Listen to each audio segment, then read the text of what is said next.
Alléluia, Alléluia, Alléluia, Alléluia, Alléluia, Alléluia.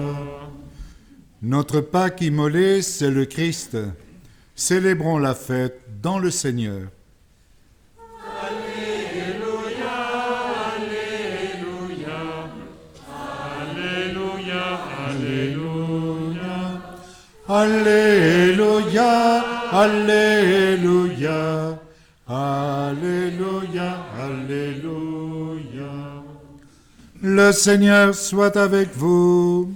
et avec votre esprit. Évangile de Jésus-Christ selon saint Jean. Gloire à toi, Seigneur.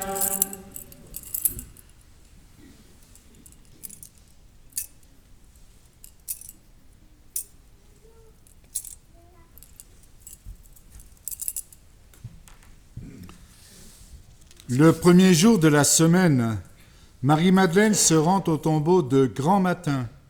C'était encore les ténèbres. Elle s'aperçoit que la pierre a été enlevée du tombeau.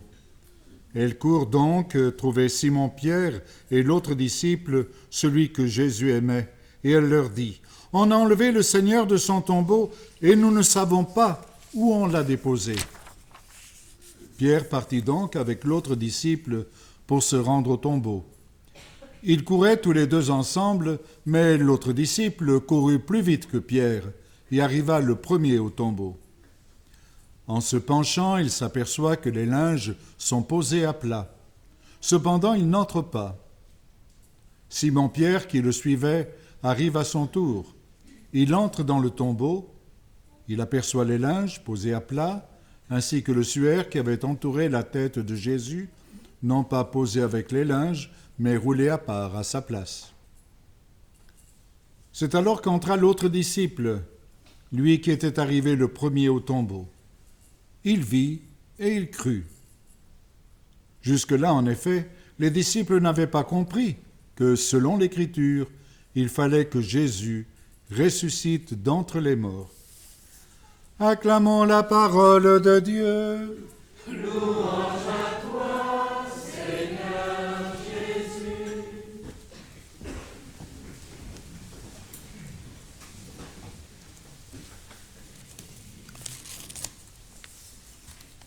J'ai demandé l'aide de quelqu'un pour cette homélie. Je vous prie de bien faire attention à lui, c'est important. C'est lui qui va nous dire un peu son expérience. Bon, il nous l'a dit tout à l'heure, merci Michel d'avoir bien fait cette première lecture. Vous savez ce qui s'est passé ? Vous savez ce qui s'est passé ? En ce matin de Pâques, Simon-Pierre, la parole de Dieu te met en première ligne, discret, voire muet, et puis éloquent. Vous savez ce qui s'est passé ? Nous avons entendu la première lecture au pays des Juifs. Bravo Pierre, merveilleux témoignage de cet événement qui, à t'entendre, était la chose comme la plus normale, celle à laquelle il fallait qu'on s'attende. Mais Pierre, dis-moi, par où es-tu passé pour en arriver là ? Par où t'a-t-il fallu passer, mon très cher Simon-Pierre ? Tu te rappelles l'appel, grâce à ton frère André ? Tu n'as rien dit, mais tu l'as suivi. Puis la pêche miraculeuse. Éloigne-toi de moi, je suis pécheur. Je ferai de toi un pêcheur d'hommes, t'a répondu Jésus.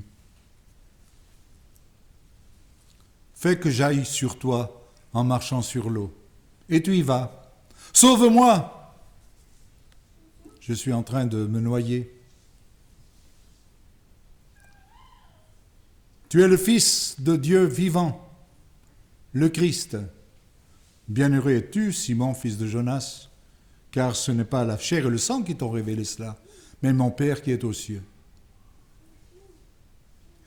Et lorsque pointe la passion dans l'annonce de Jésus, « Cela ne t'arrivera pas, Seigneur !» Passe derrière moi, Satan.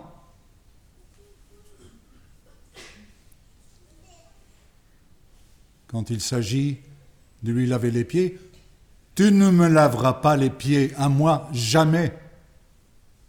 Si je ne te lave pas les pieds, tu n'auras pas part avec moi. Alors Seigneur, lave-moi tout entier, la tête et les pieds. Même si tous t'abandonnent, Seigneur, moi je ne t'abandonnerai pas. Mais toi, tu étais avec le Nazaréen. Je ne connais pas cet homme.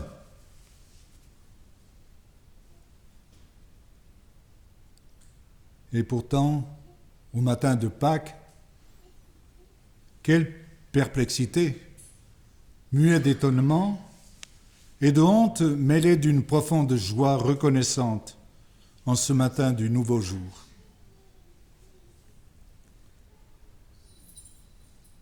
Lorsque les disciples d'Emmaüs vont revenir, lorsqu'ils frappent à la porte et qu'on leur ouvre finalement, ils disent « Nous avons vu le Seigneur, nous le savons. Il est apparu à Simon. »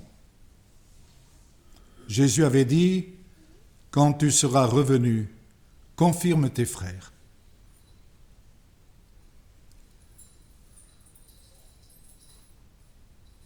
Plus tard, en Galilée, lorsque Jean, ton inséparable compagnon, le disciple bien-aimé, dit « C'est le Seigneur !» à cet homme qui, de la rive, leur a dit « Avez-vous péché quelque chose ?» Après l'ultime pêche miraculeuse, alors tu te jettes à l'eau et tu vas vers le Seigneur. Il t'attendait. Et après ce petit déjeuner au bord du lac, il te prend à part et te dit « Simon-Pierre, m'aimes-tu » ? « Oui, je t'aime. »« M'aimes-tu plus que ceci ?»« Seigneur, tu sais que je t'aime. Paie mes brebis, paie mes agneaux, paie tout le troupeau. » Et alors plus tard, à Jérusalem, le jour de la Pentecôte, à Césarée, comme nous venons de l'entendre, chez un païen, comme ton 266e successeur, Pierre s'appelle François aujourd'hui, témoin infatigable de l'amour miséricordieux du Père, tu annonces la victoire définitive, la lumière qui se lève sur le monde. Et jusqu'à Rome, pour un témoignage suprême confirmation. Et en entendant la lecture aux Colossiens, il me semblait que c'était ce que tu pouvais dire dans ton cœur alors que tu étais crucifié, la tête en bas.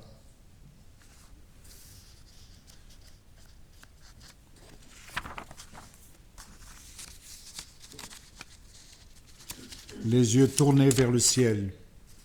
Recherchez les réalités d'en haut. C'est là que le Christ assis à la droite de Dieu. Pensez aux réalités d'en haut, non à celles de la terre. En effet, vous êtes passé par la mort. Votre vie reste cachée avec le Christ en Dieu. Voilà, frères, l'itinéraire de Pierre, à quelque chose près, c'est le nôtre aussi. Les hauts et les bas, nous connaissons dans notre vie.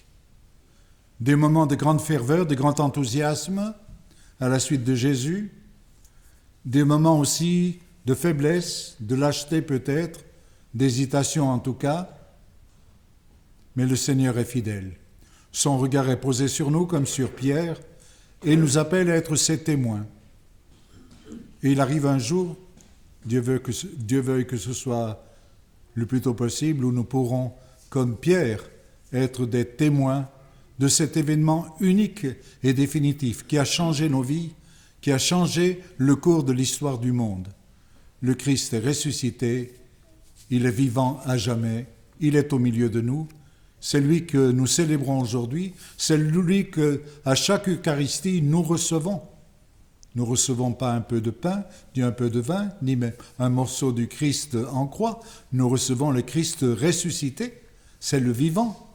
Et pour ça, Paul pourra dire, ce n'est plus moi qui vis, c'est le Christ qui vit en moi. Pour moi, la vie, c'est le Christ.